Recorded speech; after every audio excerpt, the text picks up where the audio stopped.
Once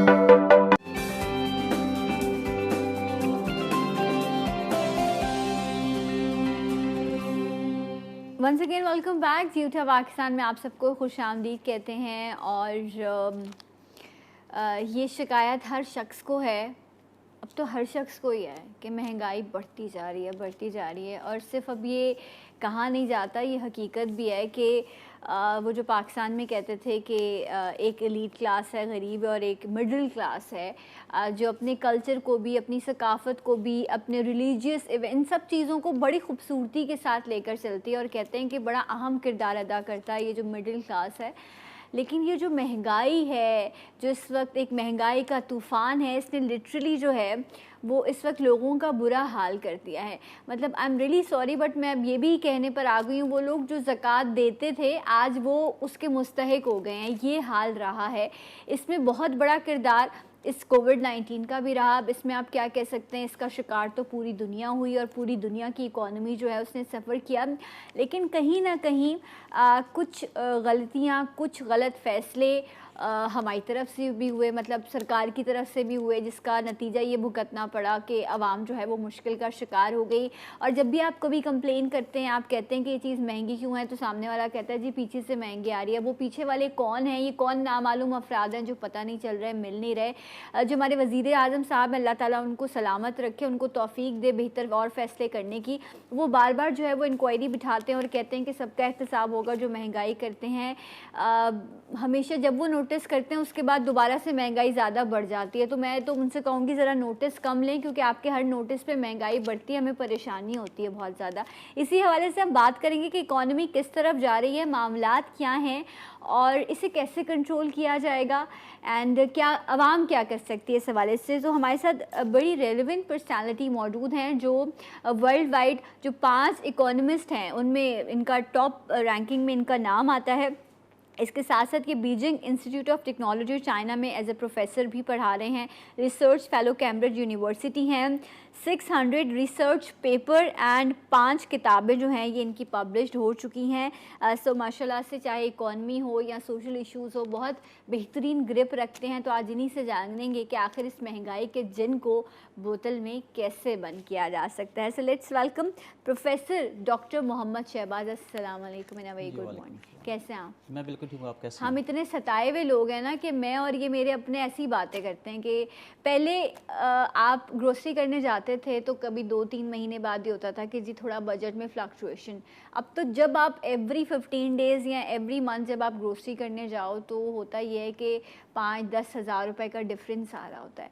वजह क्या है, पाकिस्तान में ये इतनी महंगाई बढ़ क्यों गई, अगर आम सादा लफ्ज़ों में पूछूँ मैं आपसे? हाँ, उसकी वजह मेरे ख्याल में ये है कि जो डिफरेंट किस्म के सेक्टर्स हैं हमारे और गवर्नमेंट की ग्रिप जो है उनके ऊपर नहीं है। इसको हम अफेक्टिविटी कह सकते हैं या हम गवर्नेंस की जो बात हम करते हैं।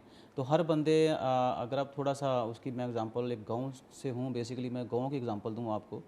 तो आप 1 किलो चीनी जो है अगर 4 दुकानों से उसका रेट पता करने जाएंगे तो चारों दुकानदार जो हैं वो डिफरेंट रेट बताएंगे। ऐसा ही है, और वही बात जैसे आप बात कर रहे हैं कि वो चूँकि वो भी यही कहते हैं पीछे से महंगी आई है। हाँ। वो साथ ये भी कहते हैं जी हम चूँकि फ़लाँ शहर से लेके इतनी दूर गए हैं तो हमें वो रेट, हमारा टाइम जो है, तो बेसिकली उनको इस चीज़ का अंदाज़ा है कि चूँकि उनको पूछने वाला कोई नहीं है, वो जिस रेट पे भी बेचेंगे लोग खरीदेंगे, क्योंकि लोग अब इस पोजीशन पे आ गए हैं या लोग आज शुक्र अदा करते हैं अल्लाह का कि एटलीस्ट हमें चीनी चाहे 120 रुपये मिल रही है, चाहे 125 मिल रही है, चाहे 130 मिल रही है, मिल तो रही है।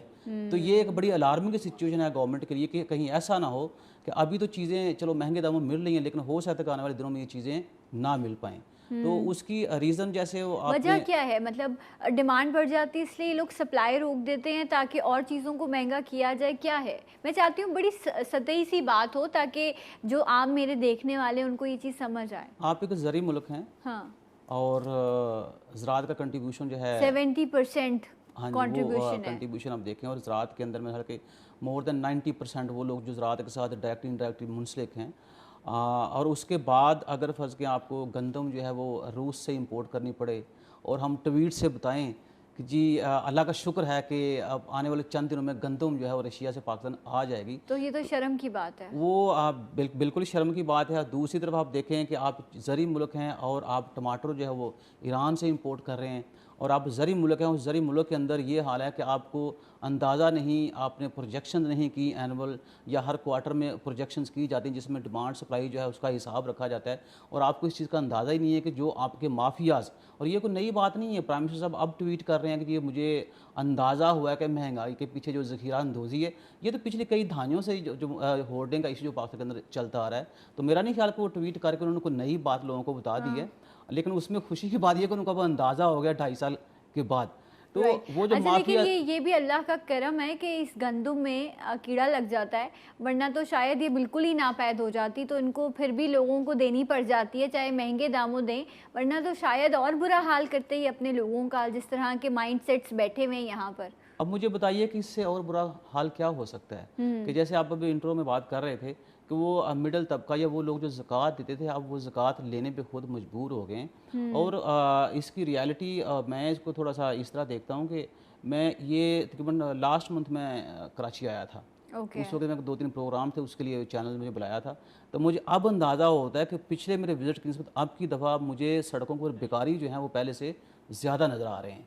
और ये कराची की सूरत हाल नहीं है, आप लाहौर चले जाएँ, आप गुजरांवाला चले जाएँ, आप इस्लामाबाद चले जाएँ, तो आपको सिचुएशन जो है वो इसी तरह मिल रही है, और डे बाई डे ये चीज़ें बढ़ती जा रही हैं। इसमें अगर थोड़ा सा मैं ये देखूँ इस गवर्नमेंट की परफॉर्मेंस या बाकी सारी प्रोजेक्शन जो थी, ये इन 2 सालों में तकरीबन 18 मिलियन लोग जो हैं पॉवर्टी में गिरे हैं, बजाय कि पॉवर्टी से निकले। और ये कोरोना से पहले भी कुछ ऐसे ही हाल था। हाँ जी, उसमें जो इनकी खुशकिस्मती है कि कुछ जो इनकी परफॉर्मेंस अच्छी नहीं थी वो पिछली गवर्नमेंट के खाते में उन्होंने डाल दिया था, और रही सही कसर जी थी वो इन्होंने कोरोना के खाते में डाल दी। लेकिन थोड़ा हम कंपेयर करें, हम कोरोना की सिचुएशन के ऊपर बात कर लेते हैं। यूके में उनका जीडीपी जो था वो 24.5% सुकड़ा है। इसी तरह आप यूरोपियन कंट्री का देखें, वो भी जीडीपी उनका सुकड़ा है। लेकिन हैरानी वाली बात ये कि इस सारी सिचुएशन के अंदर चाइना ने इस बुरी सिचुएशन को एज एन अपॉर्चुनिटी इस्तेमाल करके उनका जीडीपी 11.6% बढ़ा है। ओके, अभी कितना है चाइना का जीडीपी? अभी तो तकरीबन वो 100 ट्रिलियन के वो तकरीबन वो नज़दीक पहुंच रहा है, मतलब ये 2040 तक मेरे ख्याल में चाइना जो है उसका, और अभी पाकिस्तान का जीडीपी पाकिस्तान तो अब जो वो माइनस में जा चुका है। वो तो ग्रोथ रेट है जो हमारा माइनस में गया था, उसमें भी हम ये सोच रहे हैं कि शायद इस दफ़ा को 1 पॉइंट से ऊपर जो है वो हो जाए। लेकिन अब से कुछ अरसे पहले, अगर मैं 3-4 साल, I don't know the exact stats, but हम +5 पर भी थे, +5-6 पे भी थे, और आज हम माइनस पर हैं। हाँ, जब हमने गवर्नमेंट इनको दी थी उस वक्त 5.4% ग्रोथ रेट था, जब गवर्नमेंट हमने दी थी। प्लस में थे हम। हाँ जी, बिल्कुल। और अब हम माइनस में हैं। अब हम जो है जो 2020 का रेट जो है -0.40% है। वाह, ये तो बड़ी कारकर्दगी है। हाँ, एक्सपेक्ट कर रहे हैं कि शायद अब 2021 का जो है 1 पॉइंट समथिंग हो जाए, उसके बाद 2022 का जो है 2% से ऊपर हो जाए। लेकिन देखना ये कि पॉपुलेशन ग्रोथ जो है वो आपका 2+ है, और हमेशा होता है कि जब आपका economic growth rate population growth rate से कम हो तो आपका अनएम्प्लॉयमेंट बढ़ता है। और इसी अगर अनएम्प्लॉयमेंट की हम बात करें, 2018 जून की फिगर आपको बताऊं तो पाकिस्तान के अंदर अनएम्प्लॉयमेंट 5.12% था, जो बढ़ के अब 10% हो गया है, और आने वाले दिनों में ये और बढ़ेगा। और ये वो चीज़ें हैं कि जब आपका इन्फ्लेशन बढ़ता है, वो चाहे डिमांड की वजह से बढ़ रहा है, या सप्लाई के अंदर मिसमैनेजमेंट की वजह से बढ़ रहा है, या गवर्नेंस इशू की वजह से बढ़ रहा है, और साथ में अनएम्प्लॉयमेंट बढ़ रहा है, तो फिर पॉवर्टी आपकी बढ़ेगी, जिसकी वजह से मुल्क के अंदर इकनॉमिक अनसर्टेनिटी जो है, या इकनॉमिक मिजरी मैं उसको कहा करता हूँ कि वो बढ़ती है, जिसमें कहते हैं कि लोग जो बड़े पैनिक हो रहे हैं, लोग बड़े मायूस हो रहे हैं, बल्कि उनके जो बिहेवियर के अंदर चेंजेस आ रही हैं। और आप पिछले 2 साल के देखेंगे पाकिस्तान के अंदर टॉलरेंस रेट जो है वो किस कदर बड़ा है, तो उसकी वजह सर यही है। और ये जैसे मैं आपसे बता रहा हूँ कि पॉवर्टी जो है ड्यू टू लो ग्रोथ, और ये कोविड-19 का असर इतनी जल्दी ख़त्म नहीं होगा। अगर हम ये कहते हैं ये 1 क्वार्टर में या दूसरे या हो सकता है अगले साल ख़त्म हो जाए, ये जो डेवलप कंट्रीज है वहाँ 5-5, 6-6 साल प्रोजेक्शंस की जा रही है, उसका इफेक्ट होगा, और हम तो फिर गरीब मुल्क हैं। तो यहाँ आप कह सकते हैं कि इस कोविड-19 का इफेक्ट जो हो सकता है आने वाले 10 सालों तक रहे। राइट, तो अगली 2 हुकूमतें जो हैं वो इसकी भरपाई करेंगी, ये जो कोविड की वजह से। बट द प्रॉब्लम इज़, मेरा कंसर्न ये नहीं है कि कोविड की वजह से जो हुआ वो तो हुआ, ना सिर्फ पाकिस्तान क्या दुनिया भर में सूरत हाल ख़राब रही, लेकिन उससे पहले भी हम बुरे हाल में ही थे। कुछ बहुत अच्छे, कोई यहाँ पर दूध की नहरें नहीं बहा दी गई थी, वो तो खैर किसी भी लेवल पर नहीं ऐसा आकर हो सका। लेकिन द पॉइंट इज़ कि एक चीज़ होती है ना कि ठीक है महंगाई है, लोग बर्दाश्त करते हैं, एक आप मेंटली प्रिपेयर हो जाते हो, लेकिन ये जो हर हर थोड़े दिन बाद, चाहे हम फ्यूल की बात कर लें, चाहे हम गंदम की बात कर लें, हम चीनी की बात कर लें, ये तो रोज़मर्रा की ज़रूरत है ना।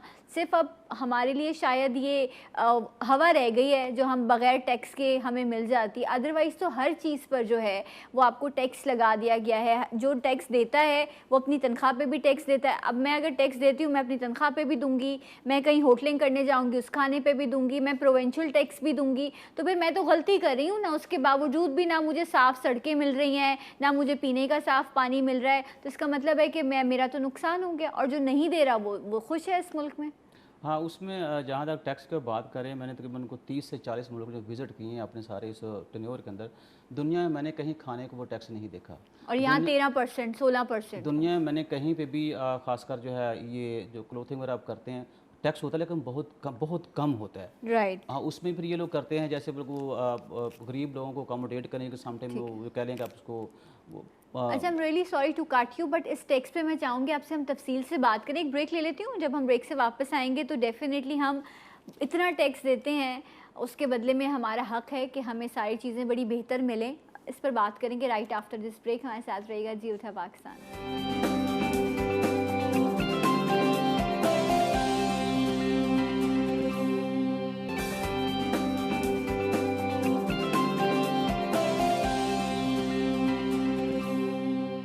जी नाज़रीन, एक बार फिर से आपको प्रोग्राम में खुशामदीद कहते हैं। हमारे साथ मौजूद हैं प्रोफेसर डॉक्टर मोहम्मद शहबाज साहब। और इकॉनमी में जो फ्लक्चुएशन है, जो इन्फ्लेशन है, जो महंगाई है, जो इतने सवालात हैं हमारे, उसी हवाले से हम इनसे पूछ रहे हैं। टैक्स के हवाले से बात हो रही थी, और अभी जिस तरह से इन्होंने हमारे ज़ख्मों पे और जो है ना वो मरहम नहीं लगा बल्कि मिर्चें लग गई हैं ज़ख्मों पे कि जी पाकिस्तान में सिर्फ हम खाने पर टैक्स देते हैं। And this is very true. बहुत सारी कंट्रीज़ ऐसी हैं जहाँ पर बिकॉज वो प्रमोट करते हैं, क्योंकि ये भी तो एक बिज़नेस है ना, और गवर्नमेंट को बहुत सारे बिजनेस ऐसे हैं जिनको गवर्नमेंट को सपोर्ट करनी चाहिए। और अगर हम स्पेशली पाकिस्तान में देखें डॉक्टर साहब, तो हमारे यहाँ हर चीज़, हर खुशी में क्या होता है, खाना। हर खुशी में खाना है, सालगिरह है तो खाना है, इनविटेशन है तो खाना है।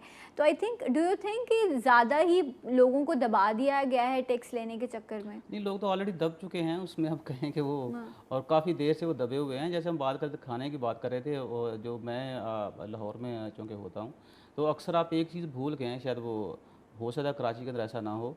तो लाहौर में 2 तरह के टैक्सेस होते हैं कैसे? खाने के ऊपर। जो ही आपके पास बिल आता है, फिर एक वो सर्विस चार्जेस लेते हैं आपसे।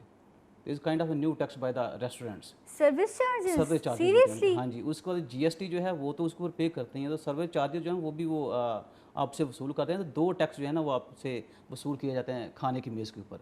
तो अब मुझे बताइए कि वो उन्होंने रेस्टोरेंट खोला हुआ है, खाना वो दे रहे हैं, जो कि उनका बिजनेस है, तो सर्विस देना भी उनका फ़र्ज़ बनता है, बजाय कि सर्विस के ऊपर जो है वो टैक्स लिए जाएँ। ये चीज़। उसके बाद आप देखें, आप चले जाएँ कपड़ा खरीदने कहीं जाते हैं, तो वो बाकायदा पता नहीं कि वो आगे गवर्नमेंट को टैक्स पे करते हैं या नहीं करते, लेकिन जो ही वो आपको रसीद देते हैं उसके अंदर बाकायदा इतने % टैक्स जो है वो आपको पे करना पड़ेगा, और चूँकि हम गवर्नमेंट को पे करते हैं। तो जैसे आपसे मैंने कहा था, कुछ चूँकि लैक ऑफ कोऑर्डिनेशन है बिटवीन गवर्नमेंट एंड जो इम्प्लीमेंटेशन अथॉरिटीज़ हैं, उसकी वजह से भी लोग इन चीज़ों से फ़ायदा उठा रहे हैं। दूसरी बात जो कर रहे थे कि टैक्सेस जो हैं वो लग रहे हैं, हमें भी आने वाले दिनों में एक और टैक्स लगेगा कि जिसके घर के सामने वेस्ट पड़ा होगा उसको टैक्स पे करना पड़ेगा। और ये बजाय कि ये गवर्नमेंट की ड्यूटी है कि जो सॉलिड वेस्ट मैनेजमेंट जो आपके इदारे हैं, जैसे सिंध में है, पंजाब में है, बलूचिस्तान में है, KPK में है, गिलगित बल्तिस्तान में है, आज़ाद कश्मीर में, उन अदारों को इफेक्टिव बनाया जाए, उनको जो पुश किया जाए को अपने जगह काम करें, तो उसका भी बर्डन जो है वो आम लोगों के ऊपर डाला जाएगा।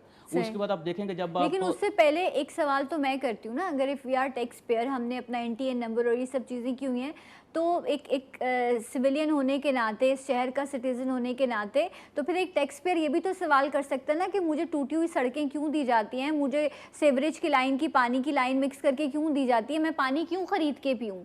ये सारी चीज़ें तो फिर गवर्नमेंट की जिम्मेदारी है ना। तो फिर वो भी तो कहीं आकर टैक्स पेयर के सवालात का जवाब देना। आप नई गाड़ी ख़रीदो, आप पुरानी गाड़ी ख़रीदो, आपने टैक्स देना है, हर चीज़ पर आपने लोगों को दबा दिया है। सो फिर इन सवालात के जवाब कौन देगा? उसका जवाब ये है कि सब्र करें, पाकिस्तान एक ताकतवर मुल्क बन जाएगा। ठीक है, ओके। इसका जवाब ये है।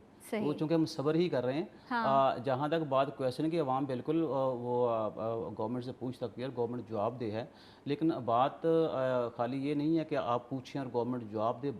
जवाब जो है लफाजी की बजाय आपको नज़र आना चाहिए कि हम लोग जो काम कर रहे हैं और कितना काम हो रहा है वो भी आपके सामने है। अगर ये सूरत होती कि हर बंदा जो अपने हिस्से का काम करता है, तो क्या मुल्क के अंदर इन्फ्लेशन की जो सिचुएशन है या अनएम्प्लॉयमेंट की सिचुएशन है, क्या वो ये यहाँ तक पहुँच जाती है? अच्छा, अगर मैं दोनों साइड की बात करूं, गवर्नमेंट की पॉलिसी, उनकी स्ट्रैटेजीज, उनकी डिसीजन मेकिंग की बात करूं जिसका नतीजा हमें नज़र आता है, और मैं अवाम की बात करूं कि वो गवर्नमेंट को सपोर्ट करें, सब टैक्स दें, हर मनी डॉक्यूमेंटेड हो, मनी ट्रायल, हर चीज़, एक चीज़ डॉक्यूमेंट होना चाहिए, आपका जो भी पैसा आपने कमाया, जो भी खर्च किया, ये बहुत अच्छी चीज़ है, हर चीज़ लीगल होनी चाहिए। बट इसका हल क्या है कि हम अपने मुल्क की इकोनॉमी को स्ट्रॉन्ग कर सकें? हम थर्ड वर्ल्ड कंट्रीज़ में आते हैं, ठीक है, बट वी डिज़र्व कि एक अच्छा लाइफस्टाइल सबको मिले। तो एज एन इकोनॉमिस्ट मैं अगर आपसे पूछूं कि क्या पॉलिसीज़ होनी चाहिए कि हम अपनी इकोनॉमी बेहतर कर सकें? आज उसमें जैसे आप बात करें कि डॉक्यूमेंटेशन होनी चाहिए, बिल्कुल मैं इसके हक़ में हूँ। हम्म। लेकिन ये चूँकि पीछे 10 साल से यही बात हो रही है कि डॉक्यूमेंटेशन होनी चाहिए, तो डॉक्यूमेंटेशन को करने के लिए हमें स्टेप्स तो लेने पड़ेंगे ना।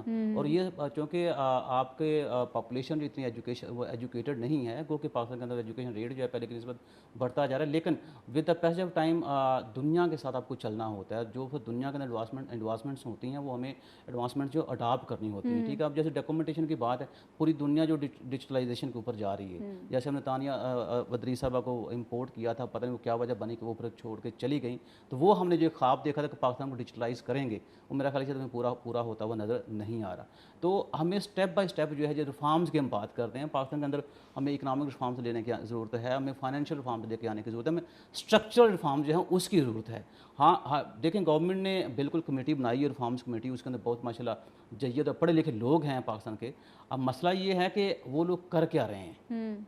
क्या सिर्फ वो कमेटी बना दी हमने कागज़ों के अंदर, जैसे कि बात हो रही है, कि या उस कमेटी के अंदर से कुछ चीज़ें या सोच विचार करके या रिसर्च करके वो लोग कुछ गवर्नमेंट को सजेस्ट कर रहे हैं? अगर कर रहे हैं तो क्या गवर्नमेंट जब वो सीरियस है उनकी सजेशन के ऊपर अमल करने के लिए? तो ये तो सारा प्रोसेस जो है, अब जैसे मैं एक रिसर्चर हूँ, मैं सिर्फ आपको सजेस्ट कर सकता हूँ। मैं एक को प्रोजेक्ट बना के, को फिजिबिलिटी निकाल के, उसकी बेस के ऊपर मैं सर्वे करता हूँ, सर्वे की बेस के ऊपर मैं फाइंडिंग्स लेके आता हूँ, उन फाइंडिंग्स की बेस के ऊपर मैं आपको सजेशन दे देता हूँ। उसकी इम्प्लीमेंटेशन तो गवर्नमेंट का काम है। हाँ। और गवर्नमेंट के अंदर ज़ाहिर सी बात पूरी मशीनरी शामिल है। राइट, लेकिन एक स्ट्रैटेजी का एक नुकसान ये भी हुआ, maybe I am wrong, if I am wrong so correct me, कि जो एक पढ़ा लिखा जो ब्रेन था, तबका था, वो पाकिस्तान से ड्रेन हो गया, ठीक है, गलत पॉलिसीज़ की वजह से। शायद उनको वैसे हम फैसिलिटेट नहीं कर सके।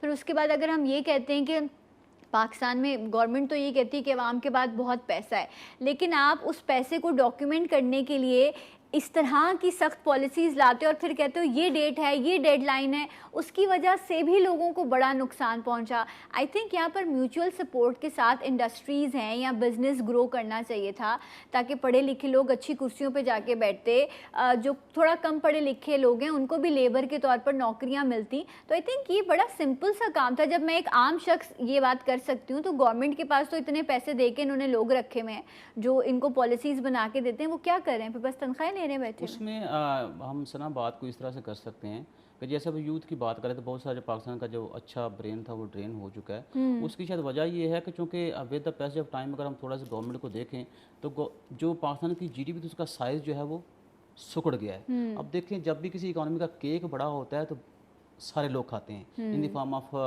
रोज़गार, ठीक है। जब केक छोटा होता है तो फिर उसके रिजल्ट जो है वैसे ही रिवर्स हो जाते हैं। True. अब ये है कि पाकिस्तान में जैसे पॉपुलेशन के अंदर 55% यूथ का पोर्शन है, और पाकिस्तान मैं समझता हूँ कि अपनी गोल्डन एज से गुजर रहा है।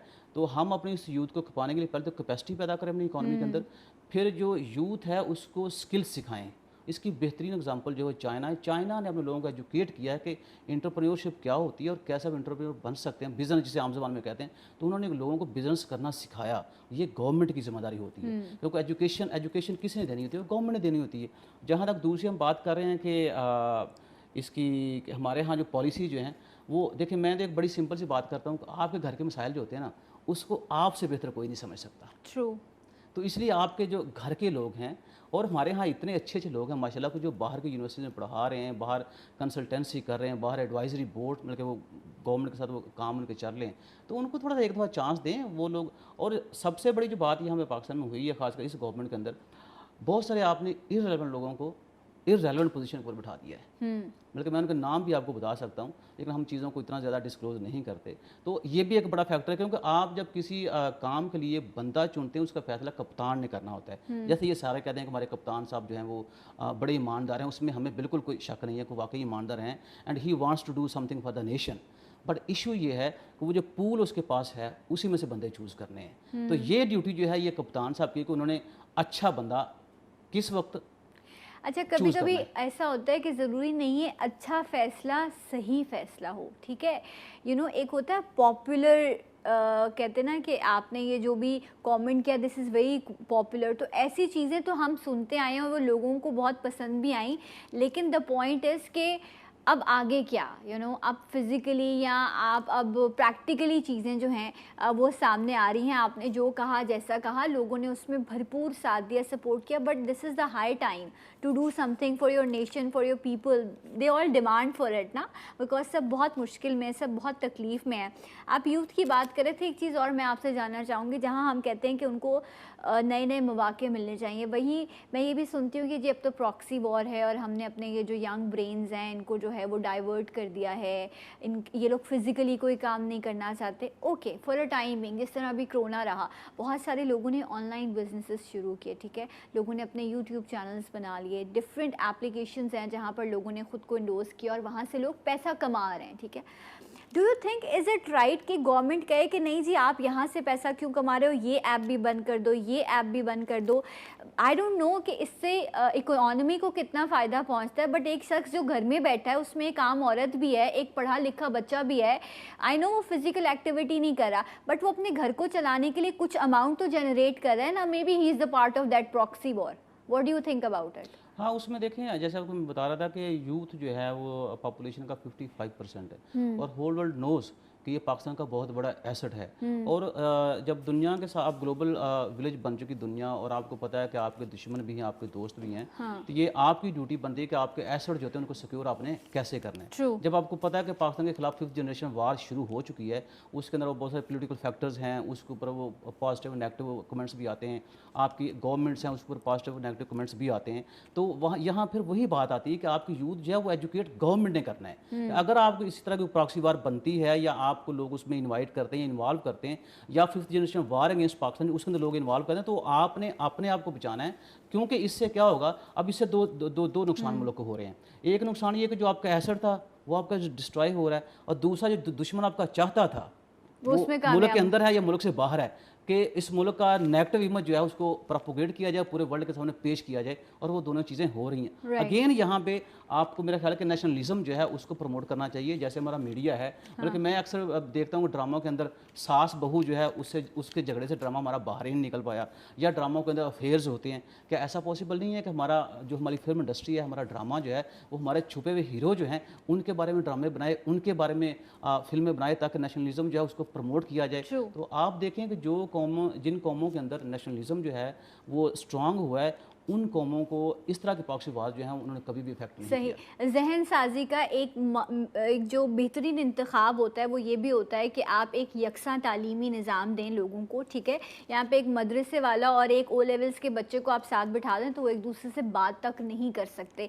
इतना फ़र्क है यहाँ पर लोगों की सोचों में और हवा में। लेट्स सी कि चीज़ें आगे कैसे बढ़ती हैं, and hope for the best के अच्छे डिसीजन और पाकिस्तान के लोगों को आगे चल के रिलीफ मिल सके। बहुत शुक्रिया, डॉक्टर साहब हमारे साथ मौजूद थे। एंड मैं यहाँ एक ब्रेक लूँगी और इंशाल्लाह आपसे मिलूँगी ब्रेक के बाद। हमारे साथ रहिएगा। जी उठा पाकिस्तान।